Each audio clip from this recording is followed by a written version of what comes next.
Well, we welcome you all again to our online service, and I believe today we're going to try to conclude our series on King Saul. मैं आप सभी को हमारे online सेवकाई में स्वागत करते हैं।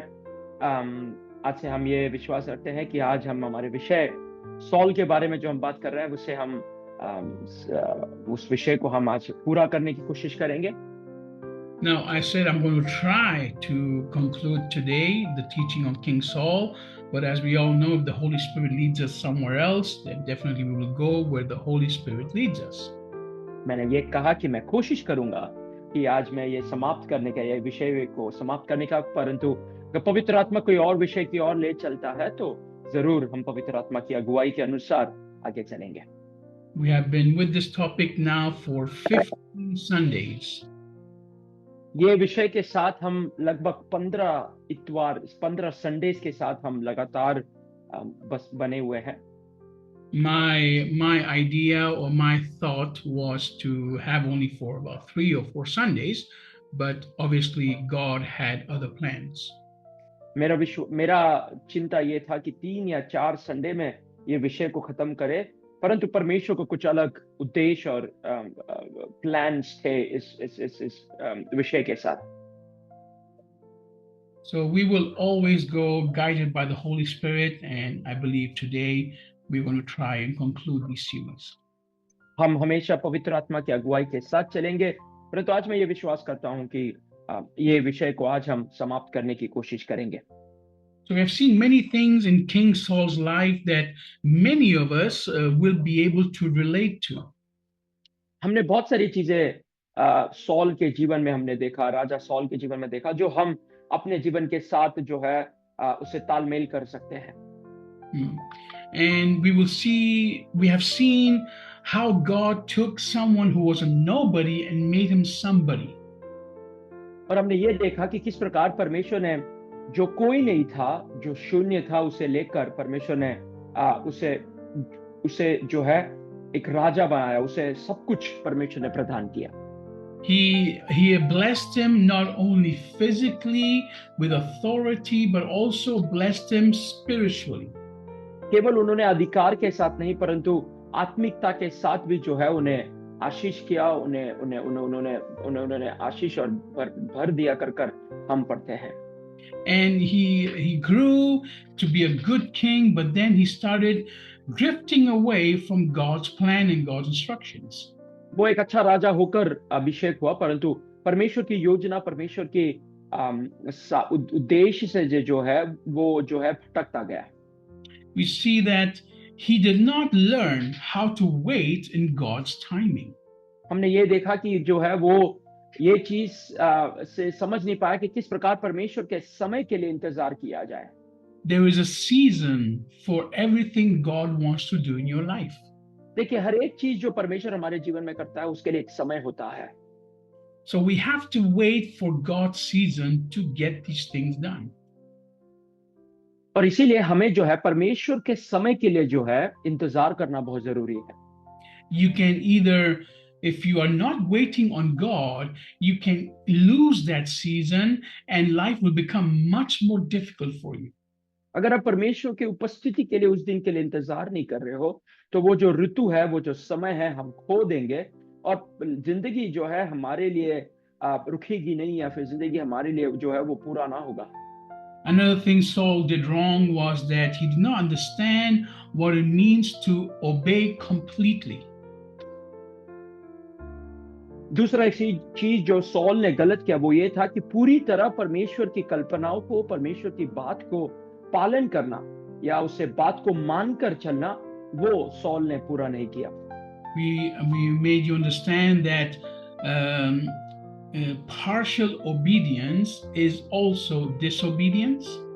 हमें ये चीज हमने सुना कि जो अपूर्ण जो बात को पालन करना है, वो भी बात को ना पालन करने की बराबर है कर जो है हमने वो चीज को सुना। And also delayed obedience is also disobedience.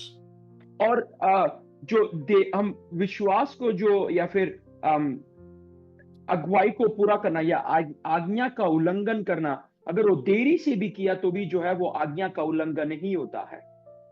And another thing we saw was that Saul was more concerned about the approval of the people and what his image was in front of them instead of his image in front of his God. देखिए, एक दूसरा चीज हमने ये देखा कि sol जो है लोगों की इच्छाओं को या फिर लोग मेरे बारे में क्या सोचेंगे, लोग मेरे बारे में क्या कहेंगे, उससे वो ज्यादा उस चीज से वो ज्यादा घबराते थे, ना कि परमेश्वर की आज्ञा को उल्लंघन करने से जो है वो घबराते थे।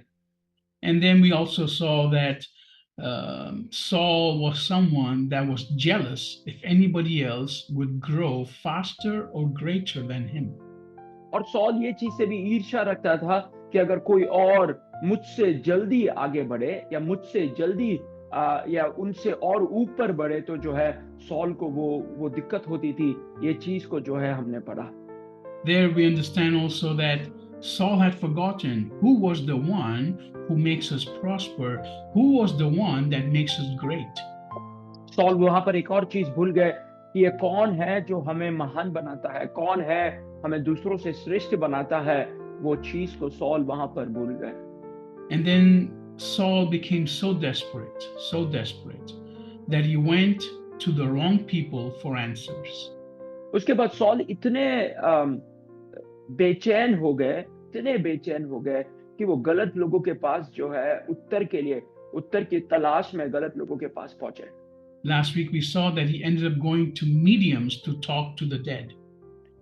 अब पिछले हफ्ते हमने देखा कि जो है वो जादू टोना करने वालों के पास जाने लगा ताकि वो उनके भविष्य को जान पाए, उसके आगे के समय को जान पाए उसके बारे में।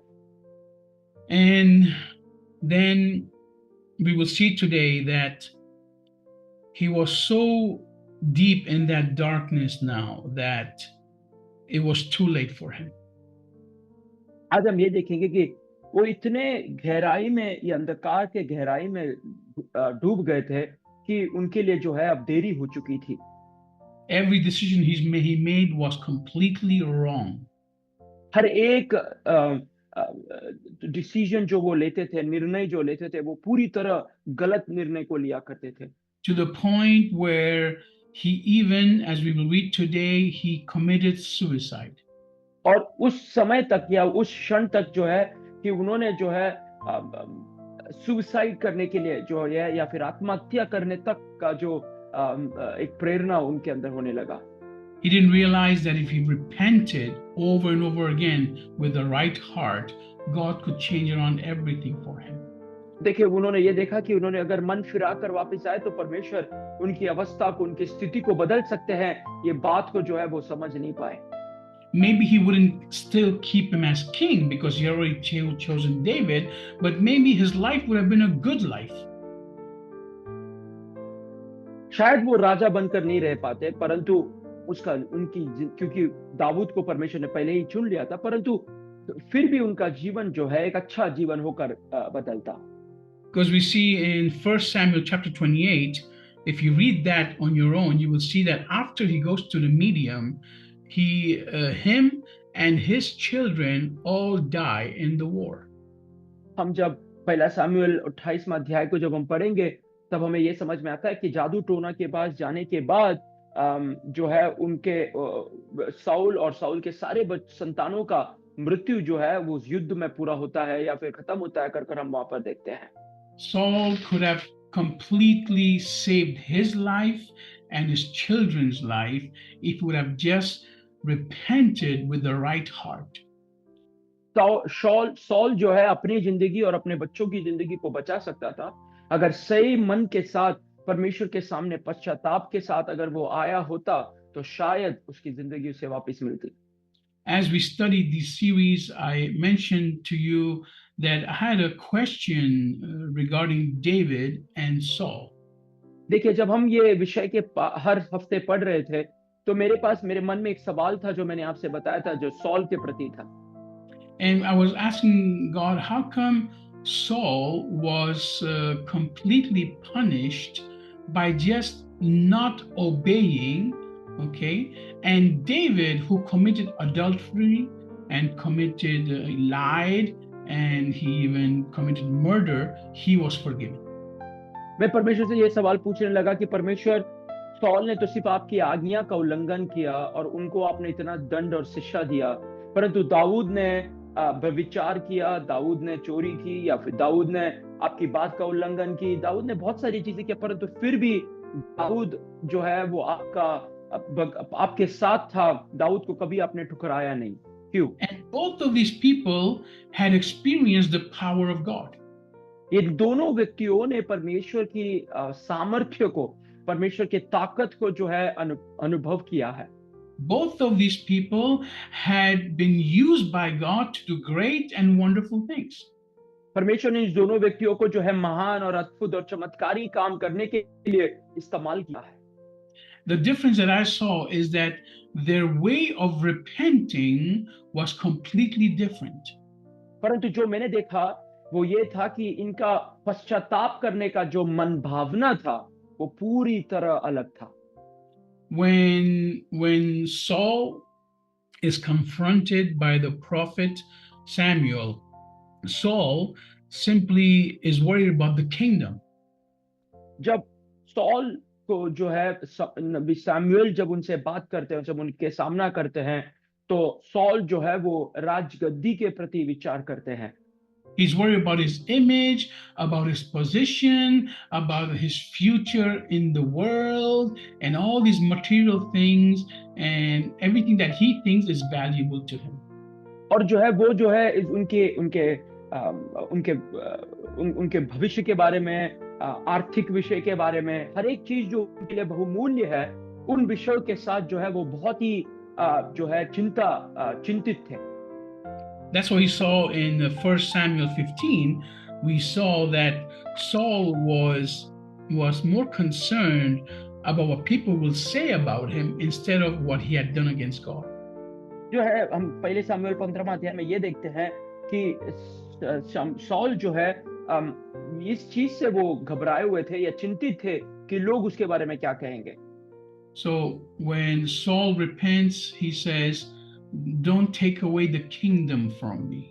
और जब सॉल मन फिराते हैं तो पहला सॉल ये कहता है कि ये राजगद्दी मुझसे आप छीन ला लेना परमेश्वर कर वो कहता है। But when David repents, David says, "Don't take your Holy Spirit from me." परंतु जब दाऊद मन फिराता है तो दाऊद इस प्रकार कहता है कि आपके पवित्र आत्मा को मुझसे अलग ना करना।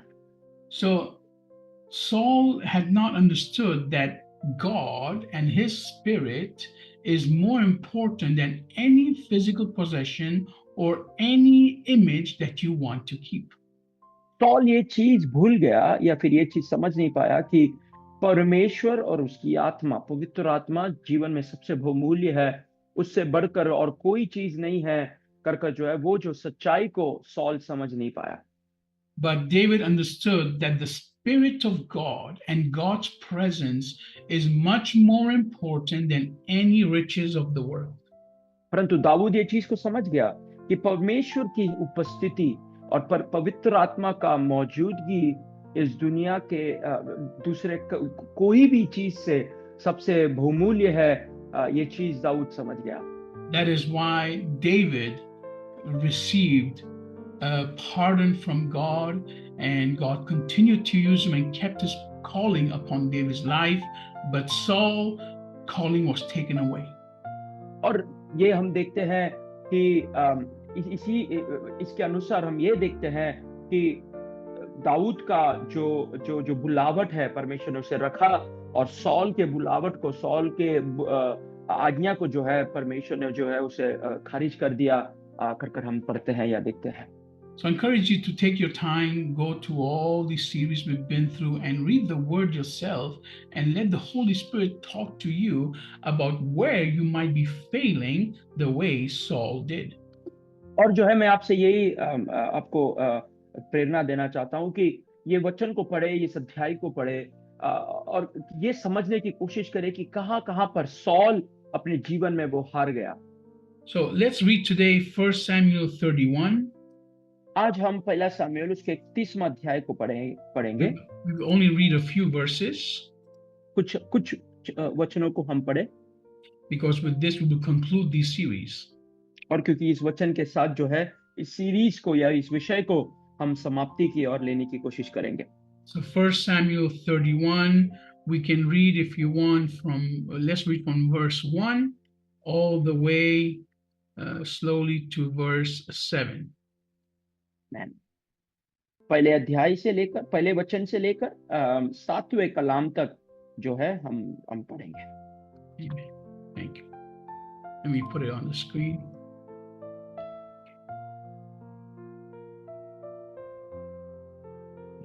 So now he says here, now the Philistines fought against Israel, and the men of Israel fled from before the Philistines and fell down slain in Mount Gilboa. Saul के मरने के बाद जब Dawood अमालेकियों chapter 31, sorry. Yes, yeah. फिलिस्ती तो इस्राएल से लड़े और Israeli पुरुष फिलिस्तियों के सामने से भागे और गिलबोआ नाम पहाड़ पर मारे गए।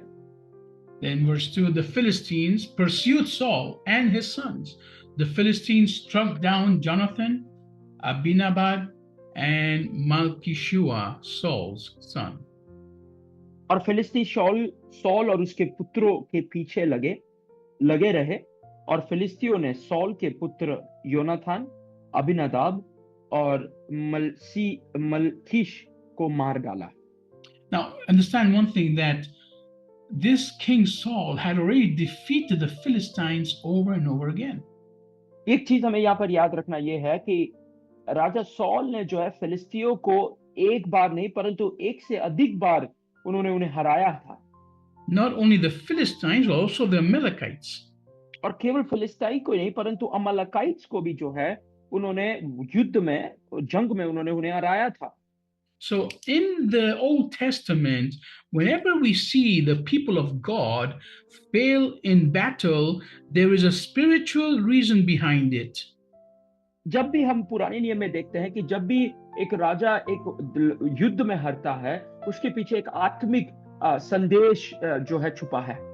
Because God will never allow his people to fail. क्योंकि परमेश्वर कभी अपने लोगों को हारने के लिए अनुवाद नहीं करता। Every time I have failed in life, I have always realized there is some kind of disobedience in my life. जब भी मैं हारा हूं, मैं ये चीज को पूरी तरह माना हूं या फिर मैंने विश्वास किया है कि कोई ना कोई तरह से मेरे जीवन में आज्ञा का उल्लंघन जो है वो मेरे जीवन में था, इसी कारण से मैं उस चीज में हारा हूं। Now, I might not be in sin, but I am in disobedience by not completely obeying what I am supposed to do. देखिए मैं पाप में नहीं हूं परंतु can you come back again, Pastor? Yeah, I'm not doing what I'm supposed to do. मैं वो नहीं कर रहा जो मुझे करना चाहिए। Or I am not doing what I'm supposed to do when I was supposed to do it.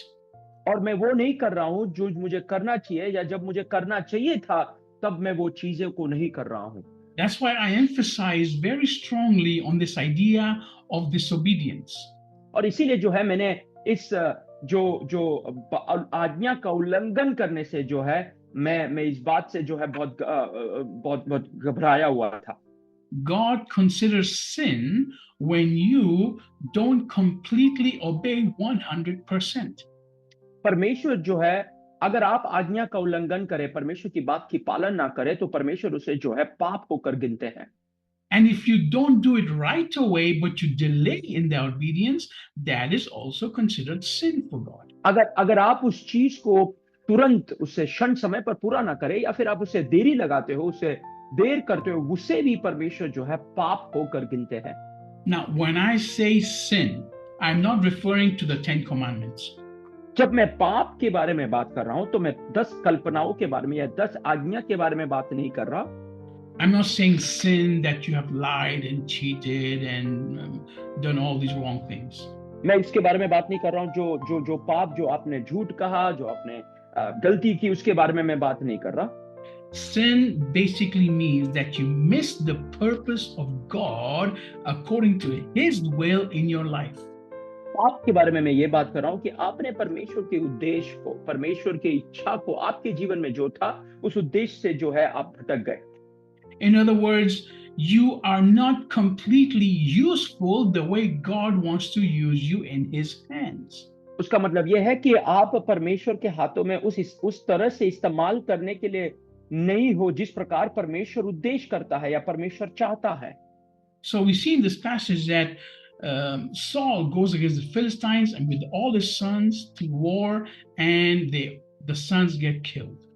देखिए, सॉल, हम देखते हैं सॉल जो है अपने बच्चों के, अपने पुत्रों के साथ जो है युद्ध में जाता है और उनके संतान जो है वहां पे मारे जाते हैं। Let's go to First Samuel 31 again. Now, verse 4. Verse 3.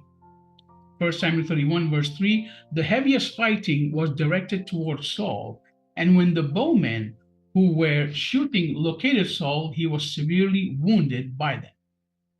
और सॉल के साथ जो है घमासान युद्ध हो रहा था, और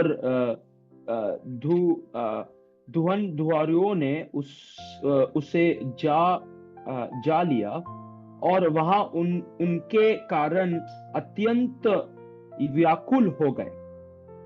Then verse 4, Saul told his armor bearer, draw your sword and run me through with it, or these uncircumcised people will come and run me through and make sport of me.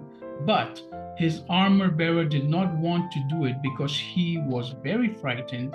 So Saul took the sword and fell on it. तब sol ने अपने हथियार देने वाले से कहा, अपनी तलवार खींच और तलवार खींच कर मुझे भोग दे। ऐसे ना हो कि वे खतरनाकी लोग आकर मुझे भोग दे और मेरी ठट्टा करे। परंतु उसके हथियार देने वाले ने अत्यंत भय कर ऐसे करने से इनकार किया। तब साउल अपनी तलवार खड़ी कर उसी पर गिर पड़ा। So we see here that Saul, all of a sudden, out of fear, he takes his own life.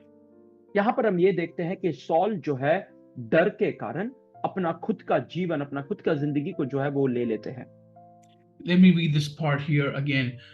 In verse 4 says, draw your sword and run me through with it, or these uncircumcised people will come and run me through and make sport of me. तब sol ने अपने हथियार देने वाले से कहा, अपनी तलवार खींच और मुझे भोग दे। ऐसे ना हो कि वे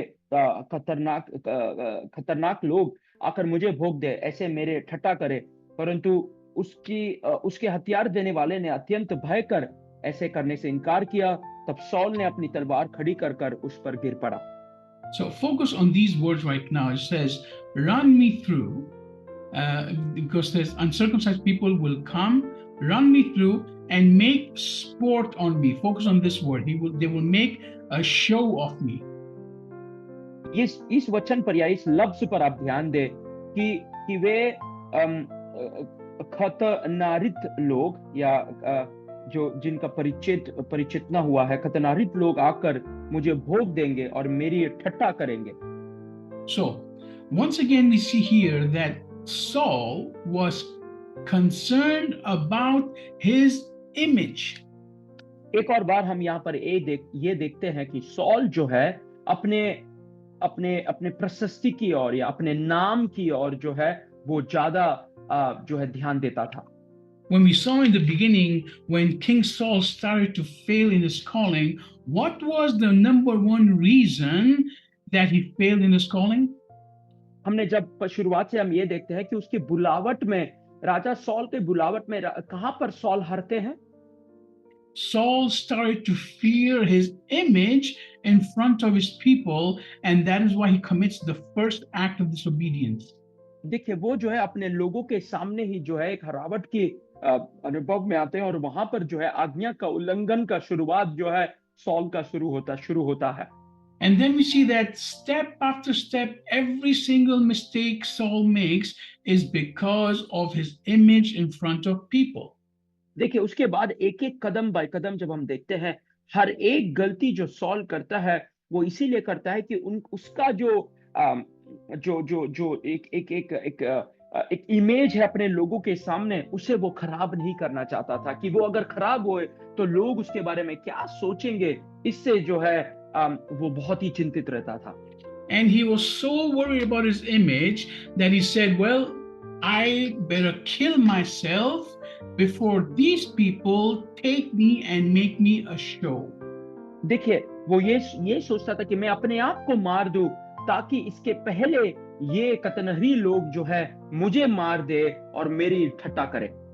Because they will keep me alive probably and make my image something they will abuse in front of people, and then the name of King Saul will become a nobody. इसका शायद ख्याल ये था कि लोग शायद मुझे जीवित रखेंगे, मेरी ठट्टा करेंगे, मेरी मजाक उड़ाएंगे और राजा सॉल का नाम जो है वो गिरा देंगे करके जो ये सोच जो है सॉल के जीवन में था। So King Saul's number one mistake when he started falling was to worry about his image. सबसे पहला जब वो गिरने लगे तो उनका सबसे बड़ा ख्याल ये था कि जो है उनका उनका बर्ताव, उनकी उनकी प्रशस्ति जो है वो गिर जाएगी। And his last mistake was the same mistake of worrying about his image, which made him commit suicide. और जो है उसकी आखिरी गलती भी यही थी जो अपने बारे में वो सोचने लगे, जिसके कारण जो है उन्होंने आत्महत्या किया। So we live the same way many times. हम जो है इसी प्रकार जो है अनेक दफा अनेक बार जीते हैं। We are worried about the image we have in front of our family. हम जो है अपने परिवार के सामने जो भी हमारा जो हमारा बाहरी जो स्वरूप है उसके बारे में हम डरते हैं। Now, I'm not saying having how can I explain this? I'm not saying yes, you have to worry about your image. You have to represent Christ. That is true. मैं ये बात को मानता हूँ कि आपको जो है आपके बाहरी स्वभाव को, बाहरी जो इंसानियत है उसे परमेश्वर को घबराना है, परमेश्वर को भयभीत करना है। You see, if you worry about the image of Christ in you, you will always be safe and make the right choices. अगर आप परमेश्वर की रूप आपके अंदर में अगर आप धारते हो तो आप हमेशा जो है सही चीजें करेंगे, सही चीजों के साथ जो है आप लगे रहेंगे। Every time you're in a situation and you ask yourself, am I representing Christ? Then you will always make the right decision. अगर आप जो है हर एक चीज में जो है अगर आप ये सोचोगे कि क्या मैं यीशु मसीह को अपने जीवन से प्रकट कर रहा हूं, तो हर बार जो है सही कदम, सही चीजों को जो है आप करोगे। But when Jesus Christ is out of that formula, of that equation, and it's only you and your image and your thoughts, you will always fail. अगर आप यीशु मसीह अगर आपके उस जीवन से अलग है, आपके सोच से अलग है, तो हर बार जो है आप हरावट की ओर चलोगे। For example, why do you want to take care of your body, lose weight, and be healthy? क्यों आपको आपके शरीर का आपको ख्याल रखना है, वजन को कम करना है, क्यों आपको तंदुरुस्त रहना है? Is to be more attractive sexually to other people? इसीलिए कि दूसरे लोगों के सामने आप शारीरिक तौर पर ज्यादा जो है आकर्षित लगो? Or is it to represent a body and a lifestyle of self-discipline and control and overcoming obstacles through the Holy Spirit? क्या फिर इसीलिए है ताकि आप अपने शरीर को एक सही मात्रा में, सही हिसाब से आप उसे जो है अपने अधीन में रखो, अपने कंट्रोल में रखो और आपके जीवन के स्वास्थ्य के लिए वो अच्छा हो, इस कारण से आप करोगे। So if you're afraid of man and afraid of losing your social status, your social status, then you will commit sin after sin to hold on to that. अगर आप जो है अपने बाहरी स्वभाव और अपने सोशल स्टेटस के बारे में अगर आप ज्यादा घबराते हो, ज्यादा सोचते हो, तो आप जो है मसीह को अपने जीवन से खोते रहेंगे या परमेश्वर की बुलावट को आपके जीवन से खोते रहेंगे। If you worry about what your community people, and in India, in India we have many communities, right? देखिए अगर आप इन भारत में जो है बहुत सारे झुंड है, बहुत सारे कम्युनिटीज या फिर अपने गोत्र के लोग हैं, अगर उसके बारे में अगर आप सोच विचार करते रहेंगे, then you will always fail and make mistakes. तो आप हमेशा हरावट के जीवन में जाओगे और हमेशा जो है गलतियां कर बैठोगे। See, we have the Gujaratis, the Punjabis, the Sindhis, and all these other ones. देखिए हमें हर हर हर धर्म या फिर हर राज्य के लोग जो है जुड़े हैं भारत में। गुजरात से लोग हैं, पंजाब से लोग हैं, हर एक जगह से जो है हमारे अंदर लोग हैं। And they all have their communities and their culture and their way of doing things.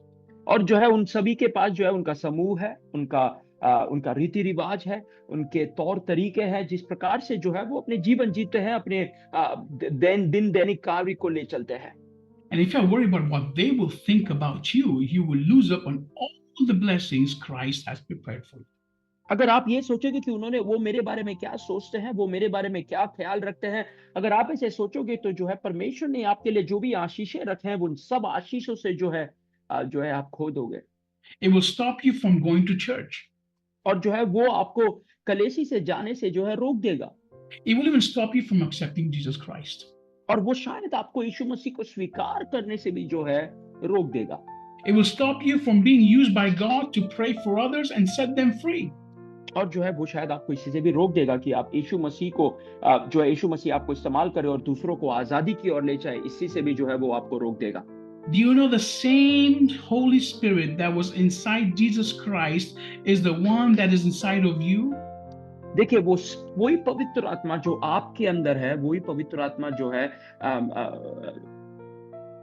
can you come It's back inside again, of you. Pastor? It's inside of you. वो आपके अंदर है। Amen. And every single thing Jesus Christ did, that Holy Spirit can do through you. यीशु मसीह ने जो भी चीजें अपने जीवन में किया, पवित्र आत्मा वो आपके द्वारा कर सकता है। But if you're afraid of what people will think about you, you will not do any of those things.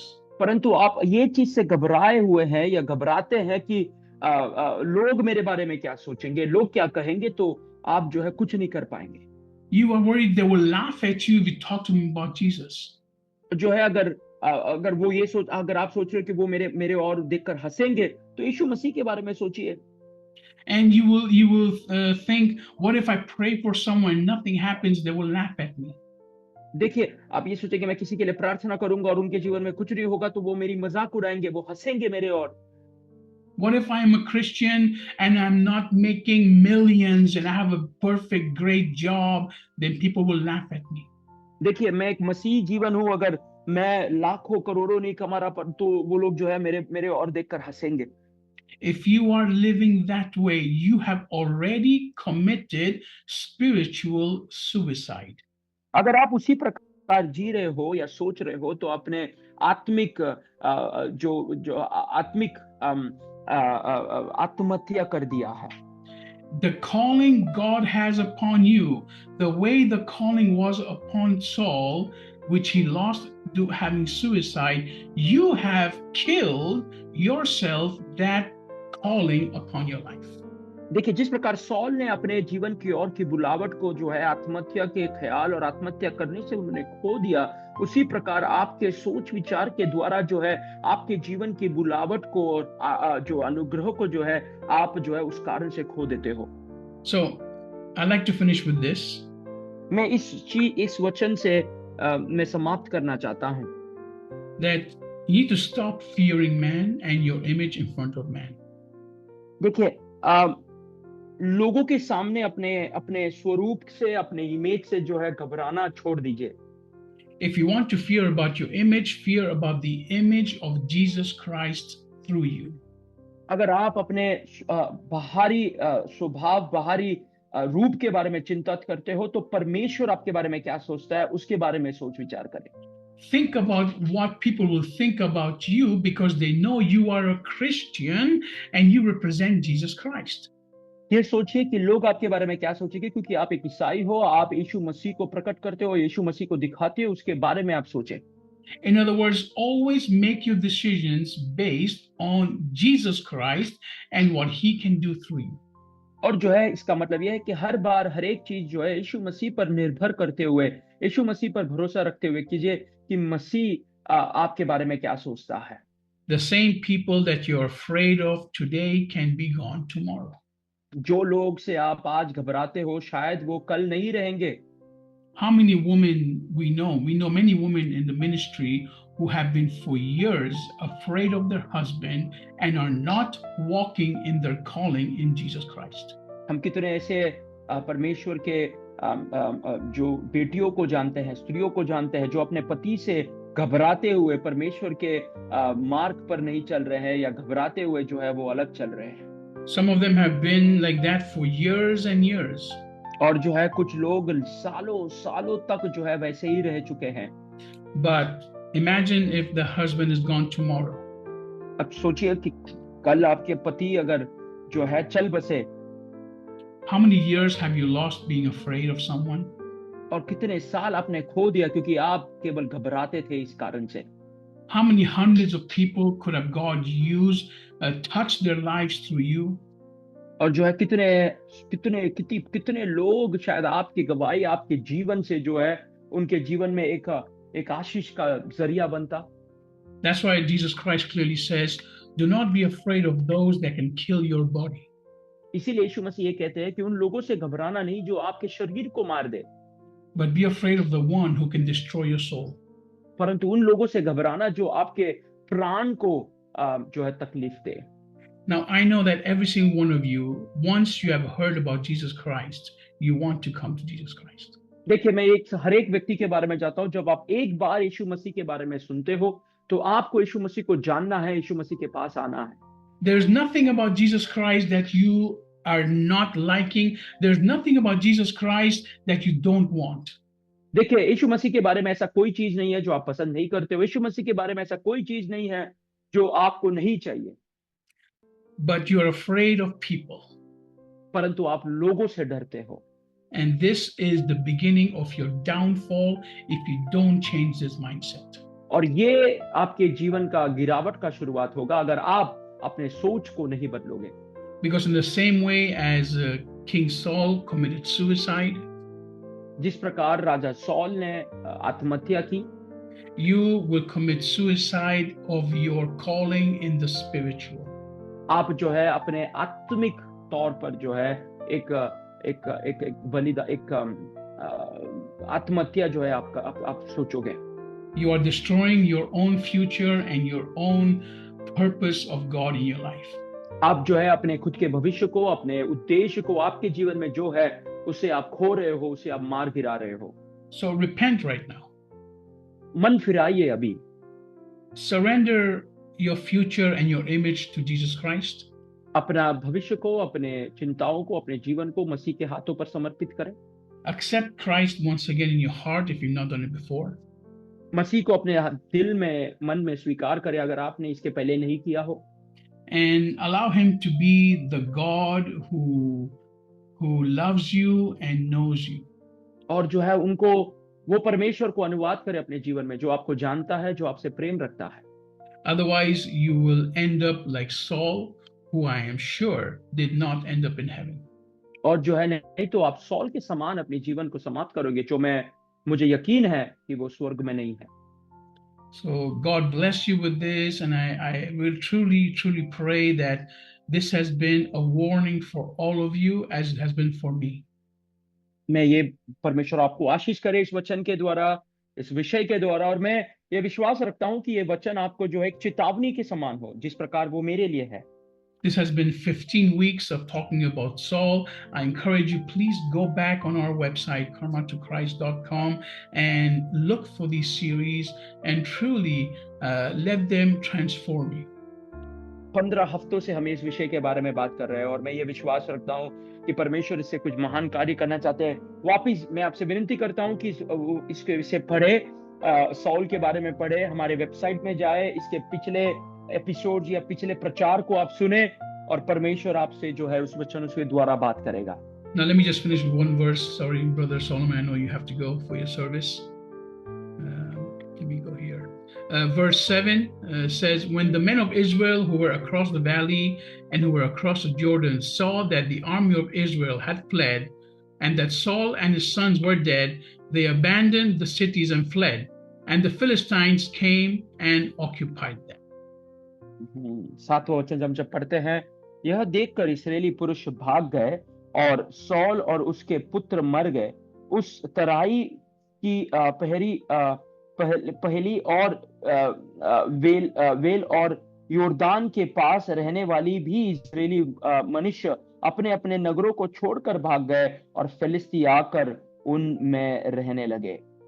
This means that you might not know this, but there are people who are looking up to you and waiting to you to do what is right in front of God.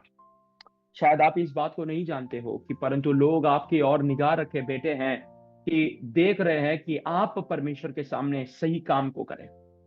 And so it's time for you to move forward. Stop fearing man, and I guarantee you, your life will change, and so will the life change of others around you.